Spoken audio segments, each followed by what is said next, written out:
और कांग्रेस सदर Sonia Gandhi national Herald case में ईडी के सामने पेश है और कांग्रेस के लीडरों और कारकुनों की जानिब से जमकर एहतजाज जारी है। दिल्ली में कांग्रेस की खवातीन विंग ने भी जबरदस्त एहतजाज किया।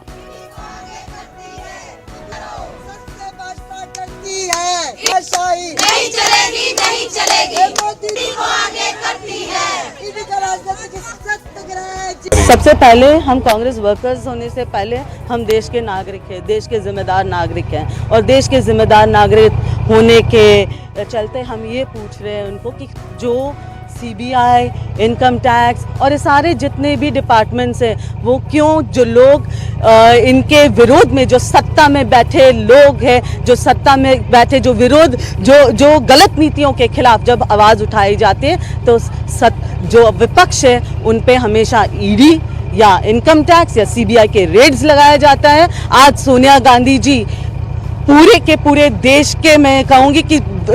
लोकतंत्र की बहुत बड़ी नाम है और अगर इस तरीके से